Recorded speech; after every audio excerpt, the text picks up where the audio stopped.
శ్రీకృష్ణ పరబ్రహ్మణే నమః. పోతన తెలుగు భాగవతము ప్రథమ స్కందము 22 గోవిందుని ద్వారకా గమనంబు. శ్లోకము 244.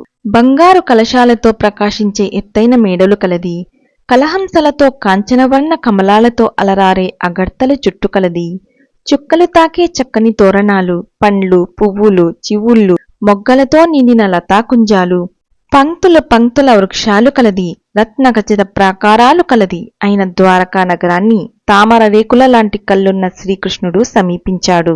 శ్లోకము 245. ఈ విధంగా తనకు అత్యంత ప్రియమైన రాజధాని సమీపించి. శ్లోకము 246. ఆత్మీయులే కాక అన్యులు సైతం అభినందించే ధైర్య సాహసాలు గల గోవిందుడు సమస్త ప్రాణులను నిశ్చేష్టులను చేసేడిది, లోకం ప్రశంసలు అందుకోగలిగినది, చెవులు బద్దలయ్యే శబ్దంతో రాజులను బెదరకొట్టేడిది, ప్రతిపక్షులైన రాక్షస యోధులందరినీ మూర్ఛిల్ల చేసేది అయిన పాంచజన్యమనే తన శంఖాన్ని పూరించాడు. మాన్యులైన యదుకులాగ్రగణ్యులందరూ ఆ శంఖధ్వనిని విని ధన్యులైనారు. శ్లోకము 247. పాంచజన్య శంఖారవం చెవులలో పడగానే ప్రజలంతా ఉరకలేసే ఉత్సాహంతో, పరవళ్లు తొక్కే భక్తితో, అతిశయించే ఆసక్తితో వేణువులు బాకాలు ఊదుతూ, నగారాలు మ్రోగిస్తూ, ఏనుగులు చేస్తున్న గిట్టల చప్పుళ్ళు చెలరేగుతుండగా, బంగారు వస్తువులు, విలువగల వలువలు, మున్నగు కానుకలు లెక్క పెట్టలేనన్ని తీసుకువచ్చి ఎదుకల విభునికి ఎదురొచ్చారు. శ్లోకము 248. బంధుమిత్రులు, ప్రజలు తీసుకువచ్చిన ఏనుగులు, గుర్రాలు మొదలైన బహుమతులను దయాసాగరుడైన శ్రీకృష్ణమూర్తి భక్తులర్పించిన దీప పంక్తులను పరిగ్రహించే పద్మబంధునిలా అందుకొన్నాడు. శ్లోకము 249. ఈ విధంగా ద్వారకాపుర పౌరులు ఆత్మారాముడు, సంపూర్ణకాముడు అయిన శ్యామసుందరునికి కానుకలు సమర్పించి ఆనందంతో వికసించిన ముఖాలు, హర్షగద్గద భాషణలు కలవారు అయ్యి, తమను కంటికి రెప్పలా కాపాడే నల్లనయ్యకు కన్న తండ్రికి చిన్న బిడ్డల వలె నమస్కరించి ఇలా పలికారు. శ్లోకము 250. స్వామి, నీ పాదపద్మాలు బ్రహ్మపూజ్యాలు, నీ చరణసేవ సంతాపమయమైన సంసార సముద్రాన్ని దాటించేనావా, నీవు ఆశ్రితులకు సకల సౌభాగ్యాలను సంతోషంగా ప్రసాదించే కరుణామూర్తివి, కాలస్వరూపుడవు, కాలానికి అధీశ్వరుడవు, బ్రహ్మాది దేవతలు కూడా నిన్ను ప్రశంసించ సమర్థులు కారు. శ్లోకము 251. కృష్ణయ్య, నీ దయవల్ల మేమంతా సుఖంగా ఉన్నాం. నీ శౌర్య ప్రతాపాల గురించిన విశేషాలు వింటున్నాం, సంతోషిస్తున్నాం. మాకు ఇన్నాళ్లకి మళ్ళా నీ పాదపద్మాల దర్శనం అయ్యింది, భాగ్యవంతులమై విలసిల్లుతున్నాం. శ్లోకము 252. కమలాల వంటి కన్నులున్న కన్నయ్య, మా మనసులలో ఆరాటాలన్నవి లేవు, ఇళ్లలో కలహాలన్నవి లేవు, నగరంలో చోరభయాలు లేనేలేవు.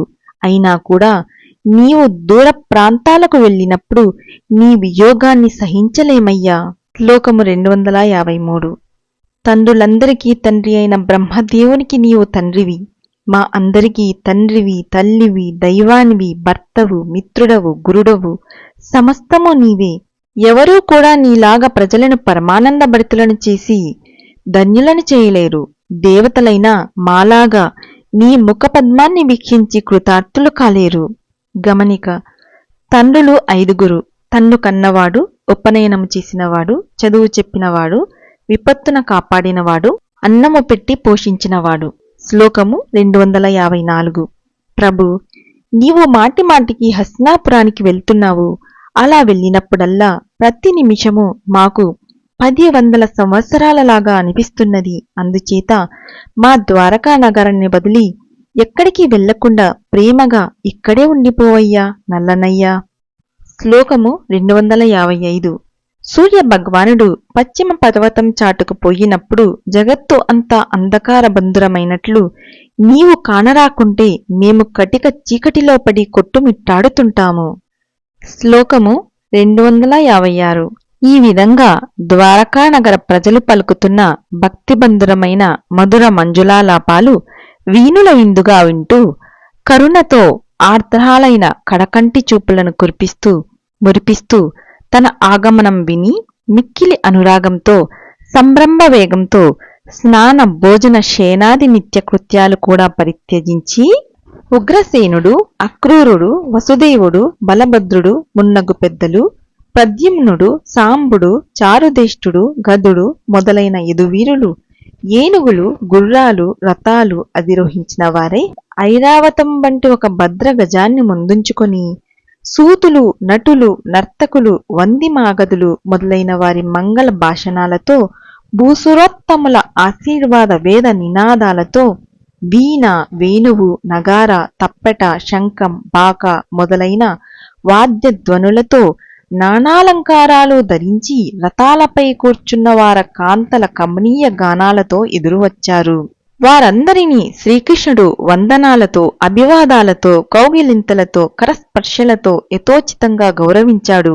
వారితో కూడిన మధుర నాగరాజులచే పరిపాలింపబడిన భోగవతీ నగరంలా తనంతటి బల సంపన్నులైన యదు, భోజ, దాశాహ, కుకుర, అందక, వృష్టి వీరుల చేత సంరక్షింపబడుతున్న ద్వారకాపురాన్ని వాసుదేవుడు ప్రవేశించాడు.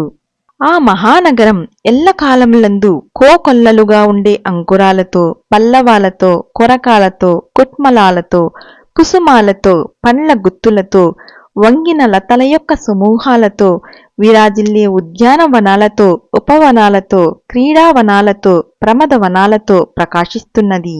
ఆ వనాల నడుమనున్న బాలరసాలసాల నవ పల్లవాలను కొరికి కాషాయ కంఠులైన కలకంఠ దంపతుల కూహు నినాదాలతో ఫలరసాలను సంతృప్తిగా ఆస్వాదించిన గోరు వంకల చిలుకల కలకల ధ్వనులతో వికసించిన కలువ పువ్వుల్లోని మకరందాన్ని పానం చేసి పరవశించిన తుమ్మెద దంపతుల కమ్మని జుంకారాలతోనూ సరస్సులలో బంగారు తామర తూన్ల తునకలు తిని మైమరచి కలహంస దంపతుల క్రీంకారాలతోనూ కూడి ఉన్నది.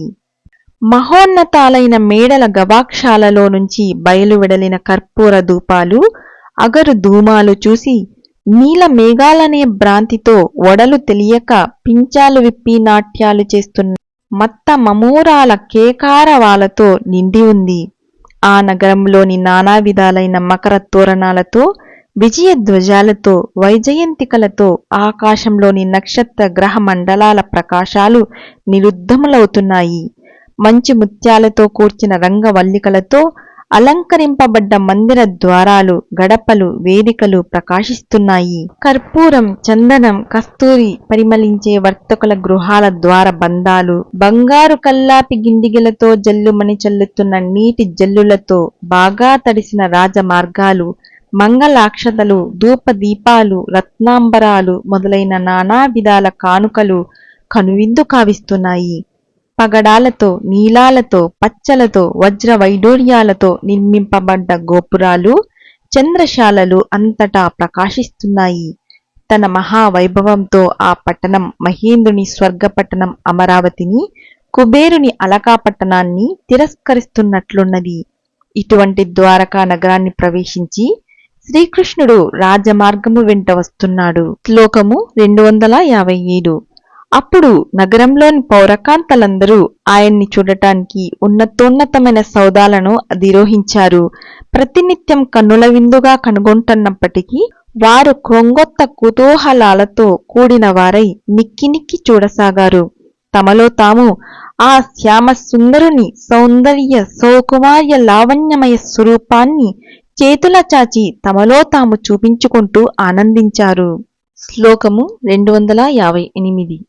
ఏ మహానుభావుని వక్షస్థలంలో సిరి సంపదలు కురిసి నారీ శిరోమణి శ్రీదేవి నర్తిస్తూ ఉంటుందో, ఏ మహాత్ముని పావనవదనం ప్రేక్షకుల నయన చకోరాలకు అమృతం చిందే వెన్నెల పాత్రమో, ఏ మహనీయుని భుజాదండాలు సర్వ దిక్పాలకులకు పట్టుకొమ్మలో, ఏ మహితాత్ముని పాద పద్మాలు ఆశ్రితులకు అండదండలో, ఏ మహాపురుషుడు భువనమోహనుడో అట్టి పురుషోత్తముడు శ్రీకృష్ణుడు సౌద శిఖరాలపై విరాజిల్లే రాజీవలోచనలు కుసుమ రాజి కురిపించగా రాజమార్గంలో వెళ్ళసాగాడు.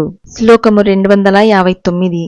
ఆ కమల నేత్రుడు శ్యామ సుందరుడు శ్వేతచిత్రం అనే సూర్యునితో, చామరాలనే చంద్రునితో, పూలనే నక్షత్రాల సమూహంతో, కపిలవర్ణము గల అంబరాలనే ఇంద్రధనస్సుతో, భూషణాలలోని మనుల కాంతులనే మెరుపు తీగలతో బాసిల్లే మేఘంలా ప్రకాశిస్తున్నాడు.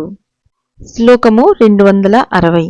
శ్రీకృష్ణుడు జననీ జనకుల సౌదానికి వెళ్ళాడు. దేవకి మొదలైన తల్లులు 7 నమస్కరించాడు. శ్లోకము 261. చాలా రోజుల తర్వాత శ్రీకృష్ణుడు ద్వారకకు తిరిగి వచ్చి నమస్కరించగా అతని తల్లులు అందరూ బిడ్డడి మీద బద్ధానురాగంతో చటుక్కున తమ తొడలపై కూర్చుండబెట్టుకున్నారు. అపేక్షతో పొంగి పొర్లి చన్నులు చేపుతుండగా తమ కన్నీటితో అతనిని అభిషేకించారు. హరి ఓం తత్సత్. సర్వం శ్రీకృష్ణార్పణమస్తు.